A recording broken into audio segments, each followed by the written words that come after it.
We're still under yellow, but Still we're going to go under yellow. green in a minute.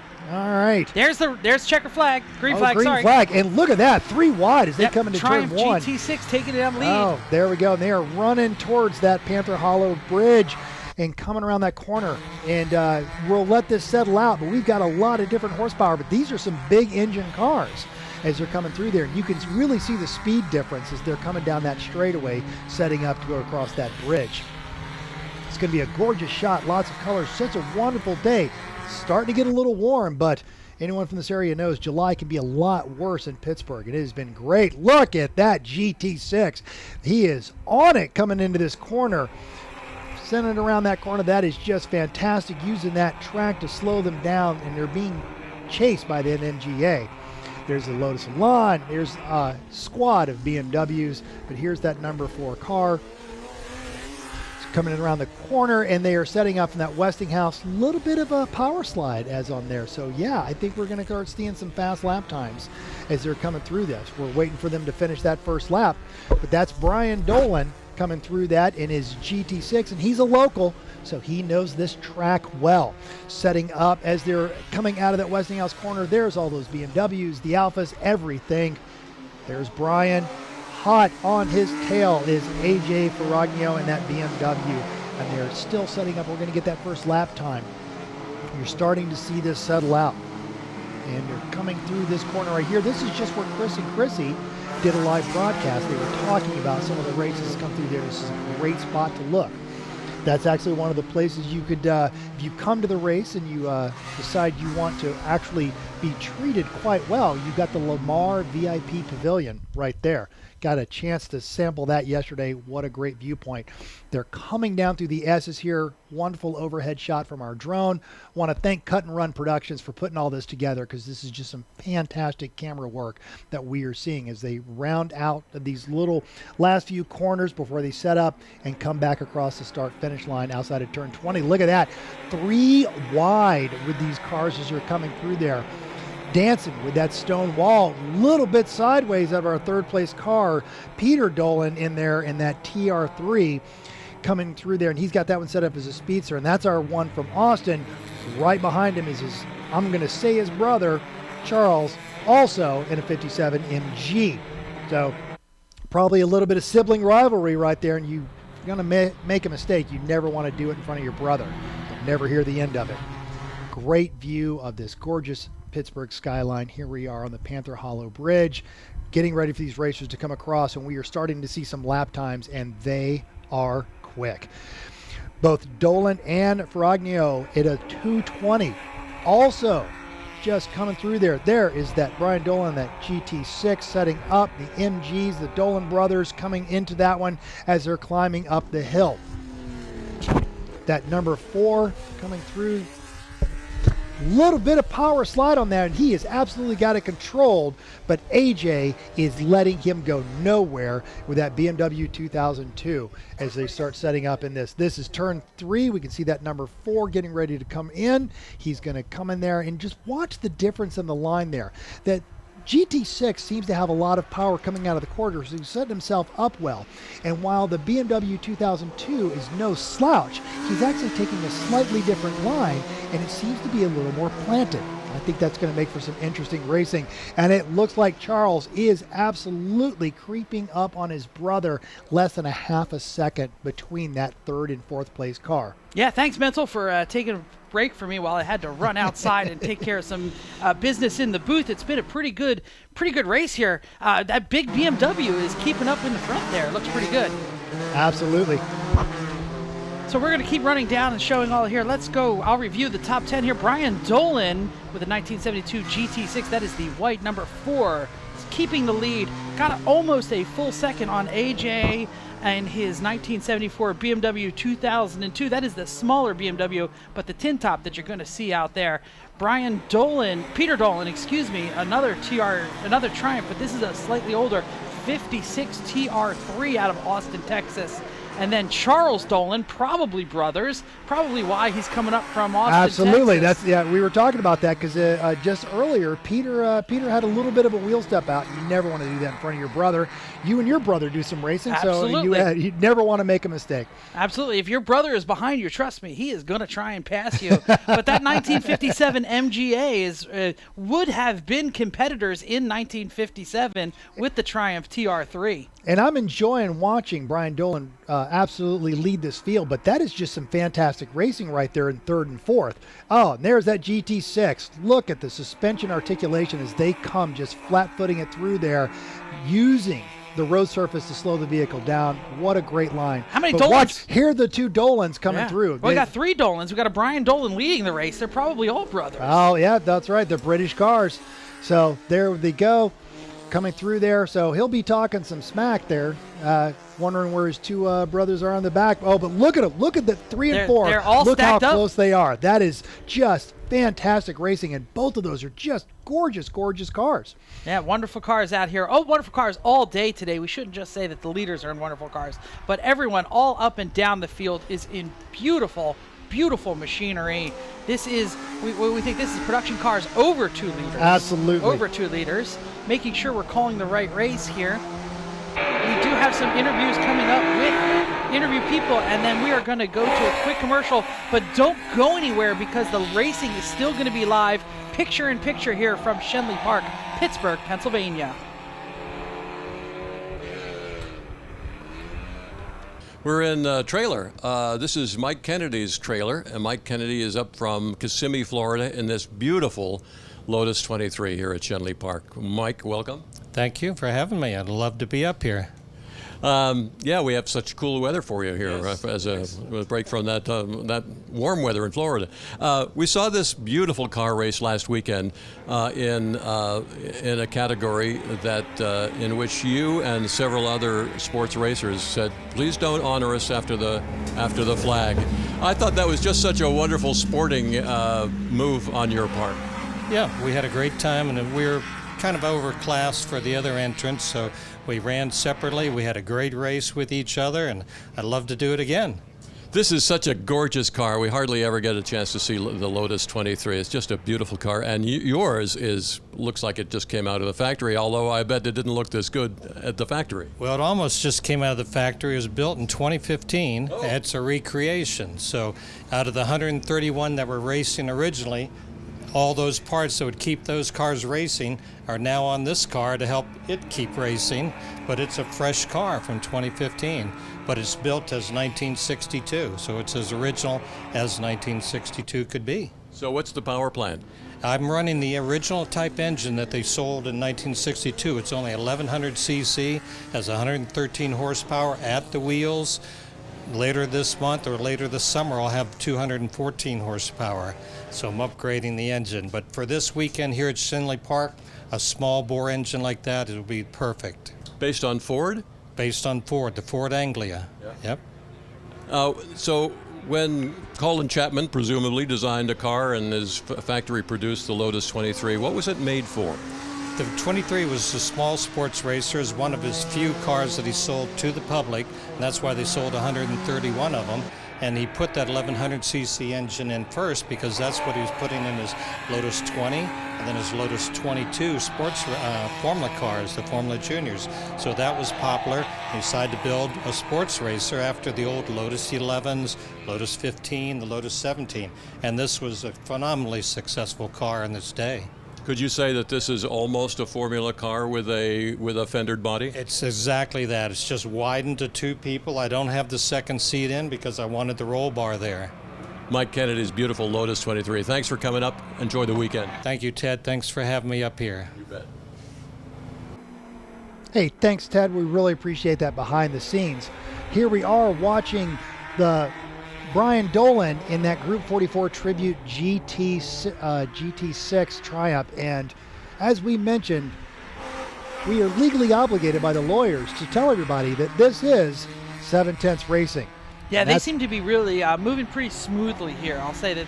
That's a lot of 7. Yeah. There's a 2.3 second gap Brian has over AJ in second place in his 2002. So they're probably taking a moment to relax and watch the beautiful scenery pass by on this road course in Schenley Park, Pittsburgh, Pennsylvania. I'll tell you, though, that right now the race to watch is between the 189 in third place, and that's Peter Dolan, and number 5, the Charles Dolan. It's a 56 Triumph TR3 versus a 57 MGA. The cars are just different enough to make it interesting, but just similar enough to make them on there. And there is less than a half a second between them, and they are just dicing it up like the really enthusiastic racing we've come to expect here at the Pittsburgh VGP. Yeah, I expected Brian and AJ to be taking a moment off, but it's not looking like it too much here as they are moving and clipping. There they corners. are. Look at them. Look at them. Just nose to tail. They're both as red. They're coming through They're there. both pushing each other pretty hard through these turns. You can see the hay bale. That is all that is between your fabulous machinery and a telephone pole on this street course Absolutely. in Schenley Park, Pennsylvania. All right, there's Brian throwing that car into that corner. Watch as he gets on that power. He is really just putting it down and then stepping the car out ever so slightly, but under absolute control the entire time he's doing it. This is just some really, really fantastic driving. I'm enjoying watching it. One time a driving coach told me is, you paid to use all the track, so go ahead and use all the track. Get way out there by those curbs. I don't know if I'd be hooking my vintage machinery as close to the curbs as these guys, but they are doing it today. They absolutely are. I'm not even sure I would have the skill to do that, but it is a ton of fun to watch. And the times they are running, these are 2:18s. These are quick times for these vintage machines, and they are all running very, very fast. But right now, Brian's got the lead. I feel like AJ's turning a little bit of a quicker lap time. He might start reeling them in. Let's see what this heat does to their tires and their brakes as they're coming through theirs, because Brian is obviously using a lot of that rubber. According to timing and scoring, AJ has done 2 quickest laps in the last 2 laps. He just finished that one with a 2:18.360, so he is definitely hucking as far as he can. Yes, he is, and this is just going to be interesting. So we're seeing now, we've got peak sun. It's right there at the top of the day. The day is getting hottest, but there's a lot of shaded parts. And when you are racing this precise, temperatures make a difference. They make a difference in your tires. They make a difference in the engine. They make a difference in that. And those temperatures are going to change noticeably from tree shaded areas into the areas where the sun is just on that pavement. So you really have to pay attention. And also you've got to manage the heat in your tires. Yeah, we should mention, because many people may be watching this recorded, that it is 2:30 in the afternoon in Pittsburgh, Pennsylvania in late July. So it's definitely warm out there on the field. It is. Not as warm as it could be. This actually, the weather all weekend has been very fantastic, pleasant, really absolutely. good. I haven't seen a cloud in the sky except when we wanted just a little bit of shade. Those guys go through, and here it is, the other 2 Dolans. One of the Dolans seems to have got some falling off back. on there. Oh, there he There is. I believe that is the Peter who may have gotten past, and it hasn't registered yet as they're coming around the track until they get on there. But Yeah, it looks Brian like something happened. Brian Dolan still leading the race over AJ Ferrugi, or Farragonio is how I'm going to say it, There we go. out of Freedom, PA. So AJ, if we're mispronouncing your name, we are the Garage Heroes in Training podcast, and That's feel free right. to take it up with us later on. But right now it's 84 degrees, but there is high humidity on there, and you do have some cloud cover. But you can see for this great drone shot overhead, there's tree shade on there, and that's going to make a difference in the track temperature. And ideally, you're managing how you're working those temperatures. There's that Volvo P1800 that we just saw coming through there. Always great to see. There's another Volvo P44 and a couple of beautiful Datsun 510s. That yellow and red 510. I saw that on the field yesterday, and it was gorgeous. It really does. It's why would you have a vintage race car? They're all so pretty if you didn't want to put a good paint job on it. And I would say all of our competitors, the fit and finish on these cars is just so much pride in ownership, and it's great to see. There's our leader right there, but darn if second place is not gonna give him anything. You'll see that BMW in just a handful of seconds right behind that car. He's right there he goes. And here we got with the overhead shot down the straightaway. Got some great drone footage. This is a professional drone. They've got an FAA flight plan filed in order to fly this and get these shots for you. So this is just great. But you can see some of the tree lined on there. Now, it's not going to affect the straightaway, but as they get into the upper corners, there's that Volvo 510, and here comes your race leader lapping some of the back marker traffic. I'm glad you mentioned that drone footage. We should mention that this entire production is done by Cut and Run Productions right here in Pittsburgh, Pennsylvania. And if you need some cameraman operators Absolutely. or studio Yeah. time, please look them up on the internet and give them a call. They are right here in Pittsburgh, Pennsylvania. They've been doing a great job today. We're actually in their studio right now. We love all these guys. Fantastic. So check them out if you've got any sort of video production or advertising or even instructional needs. So here we are looking at the Westinghouse corners. There goes one of the Dolan brothers, and it looks like absolutely that's Charles Dolan in that 57 MGA, and he's managed to get around Peter in the 56 TR3. There's that Volvo 1800, and here is our leader working his way through traffic. He's going to be catching that Datsun, but the BMW is right on him. That Volvo P44 getting out of the way, but he is still going to make that 510 earn a pass. Yeah, great to see the Datsun and the 2002 running with each other. They were competitors in the real worlds of racing when they were new, and they look fantastic. And a very similar silhouette, but obviously one German, one Japanese. Peter Brock, and then you also start associating some of your great German drivers with the 2002s of the day because those were the cars to have.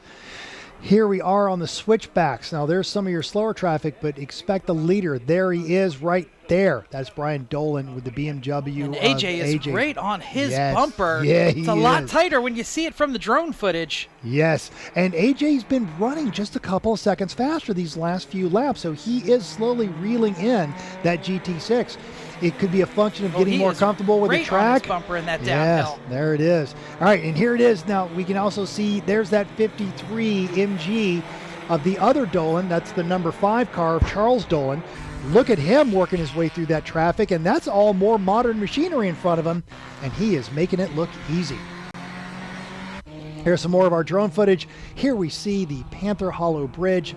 Little MGB GT action on that one. That's a great looking car as well. And we are looking up to see who that one is. That is Chris Longo from Verona, PA in a 68 MGB GT. What a fantastic machine. You don't see many of them. Everyone thinks they only made convertibles, but absolutely. In rainy England, sometimes you don't want a convertible. So yes, absolutely. All right, so here's our race leader closing up on that Volvo P1800. Volvo's sports car. For the longest time, the P1800 held the world's longest mileage championship until they started realizing all the Mercedes trying to get on the inside of that Volvo. But the Volvo still wants to keep his race pace, and they are neck and neck. That is 1 and 2 next to each other behind a backmarker car. It looks like Brian he's used the slower traffic to get around. On the brakes. Oh, what a brilliant piece of racecraft by AJ on that one. Totally used the 1800 as a pick. We'll see if it works out when the camera comes around the corner and if Brian was able to hold on the lead or he had to give it up. You know, I was going to recommend to AJ that he changed his last name to Dolan so not only we could pronounce it, but he might win this race. But it looks like he's going to win it on his own. There we go. Brian is now around that traffic, but do not write that GT6 off yet. It has shown a lot of power, and he is full and capable of using this entire race course right there. And it looks like he is letting all the horses out to try and get that BMW and take his first place back. Yeah. For those of you who don't know what a GT6 is, that is a Triumph GT6 covered tin top with a straight 6-cylinder. Got a big bubble on the hood. Yep. Beautiful now, car. Stay with us. We've got to cut to some commercials, but we're not going anywhere. Neither is the racing.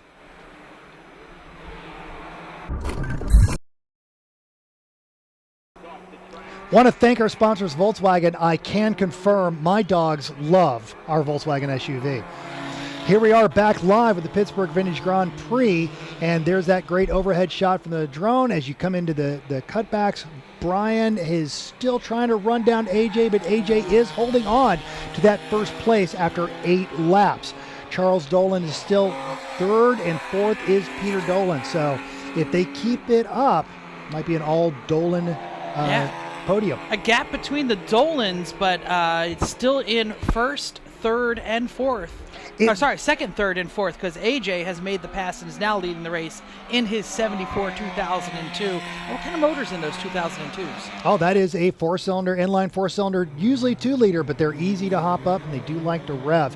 I do believe Peter might be having some problems because during that commercial break we saw what might have been a lockup, and that could just be a function of the heat, or he could be battling a car and trying to limp it out through the rest of this race. His brother Charles has put 25-second gap on him, so And at the beginning, there was no such thing. They were just back and forth with each other. There's your race leader, AJ Ferragamo, in that beautiful BMW 2002 as he comes through there. And right behind him, Brian Dolan in that GT6. And AJ's actually passed his first back marker, Dolan.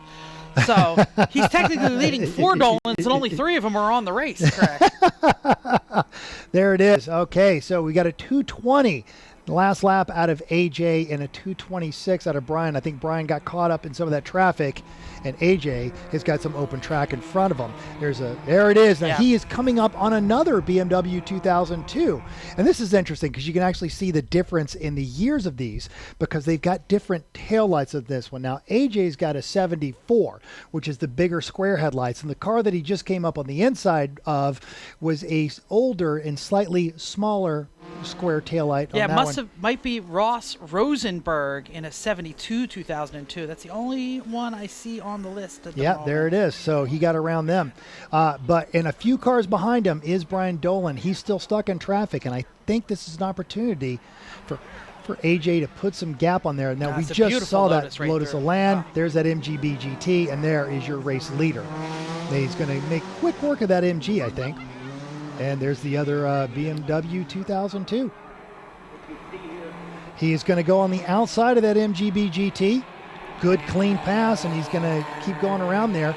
And that's just another car that Brian's going to have to deal with as they're coming through this traffic. Now, this isn't, absolute fender banger racing, but everyone's still trying to do the best they can. So they're going to make some racing room. But as the driver overtaking, you're going to have to make it happen. Absolutely. And it is always the driver making the pass that is required to do the work. Yes. So if you're in a smaller car that doesn't have as much horsepower going up the hill, it's not your job to get off your gas pedal to let them pass. It is your job to stay to one side and be predictable and let the faster cars get by you. But when you're talking some of these, even though these are the big bore over 2 liter class, you're not dealing with hundreds and hundreds of horsepower. In fact, I think in most cases you're dealing with 100 horsepower. Well, that's a lot more than some of those smaller cars we saw earlier. That Fiat 850 had about 49 horsepower. Yes, so. and he used every one of them. That was a great race. And here they come down that straightaway, getting set up for the Panther Hollow Bridge just in front of the conservatory. There's a gorgeous shot right there of that. That is the Alpha coming through. And there is the TVR, I believe. Yeah, yes. TVR. We got to see that one yesterday up close. Beautiful, beautiful car. Gorgeous colors on that one. I think that's another Zappa team car because black and gold, the shiny black and gold cars, those are theirs. Yep, that is Michael Zappa. We just watched the other Zappa in that 280Z do a great drive early this morning. Oh, I got my glasses on, and your eyes are better than mine because I'm scrolling through the results, and you're finding them over my shoulder. That's all. There we are. All right. So that's why you're in the Air Force, and I work at a college. There we go. There's a Lotus Elan being run down by our winner, and this is going to be another example of the Lotus mantra of add lightness versus the BMW mantra of build it correctly. There's a 57 Alpha and that Straight 6, TVR. make more power. Both of those are 4-cylinders. Oh, that's right. Okay, but this is a great battle right here between Zappa and the Alfa Romeo of... I don't know. Did you catch a number? I have not. It is, that's Dan Wannegat. It's a 72 GTV, and he's also out of New Kingston, Pennsylvania. So a couple of locals battling that one out. And it looks like your race leader has gotten around that Lotus Elan, but look at the difference in those lines. The Lotus is just not going to touch those brakes at all.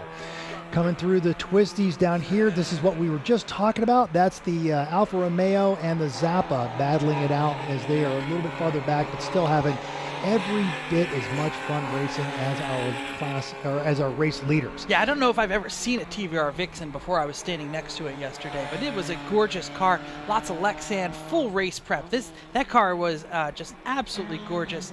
These may look like production cars from the outside, but there is nothing. These are full roll cage. Safety is paramount. Oh, of course. In this racing. Yes. So many of these are original racers, or I should say vintage racers. They were raced back in the day, and some of them are recent converts. Yes, that TVR Griffin I don't think it looked that good leaving the factory. Those were hand-built cars in out of various materials, and the TVR factory always had labor and materials issues, but the restoration they did on that car is just absolutely perfect. Got a chance to see the panel gaps on it. It's just beautiful inside and out. And it's, I think that's what we've come to expect from the Zappas as they come through here. And there it is again. There's a great view of that 72 Alpha being chased by the TVR.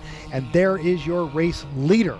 AJ is coming into that corner, and he's going to catch that Alpha and that TVR. But those two cars in front of him, they are not going slow, and they're running their own race. Oh, and the TVR locks it up, narrowly avoiding that GTV. Nice bit of reaction racing on that part. Well done, Zappa. That's a good recovery on that one. But the heat is clearly starting to set into some of this racing surface and some of these cars. I'm noticing a trend here that as we get deeper and deeper into these races, the gloves come off and they just get faster and faster because I guess they've decided their car is going to survive and get onto the trailer. Now's the time to win the race. Well, you know, you and I have both fallen guilty of that one. The red mist monster is a very real thing, even here at the Pittsburgh Vintage Grand Prix. And Zappa in the TVR is trying to make a pass on that Alfa Romeo, and he's actually blocking our race leader, not purposely. He's trying to run his own race, but that was a brilliant pass on the behalf of AJ right there.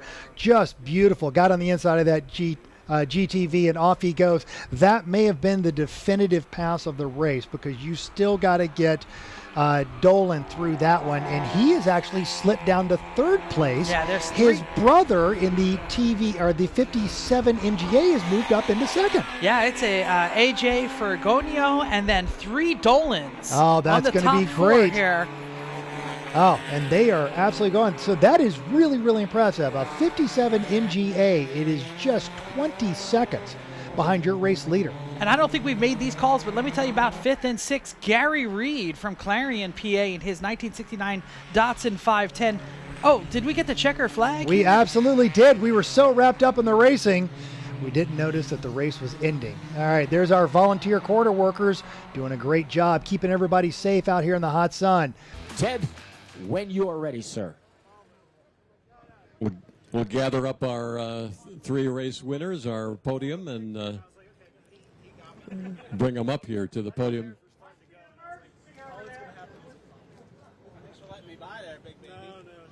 Gentlemen, come and join us on the podium. They want to do something before you guys come on. Just go stand by Mom. Oh. No. Yeah, AJ, take a walk. We'll call you later. Eddie Ferragonio, come forward. Fabulous race. That was really fun to watch. Thank you. It was a great time. First time winning, 4th time entering. I'd like to thank my friends and family and everybody that helps me with the car. It's a great race. I've been probably all over the East Coast racing. Nürburgring, 2 private days. This is my favorite place. Now, I have to say that your car is listed as a 2002. Correct. That's a 2002. That's a 74 2002.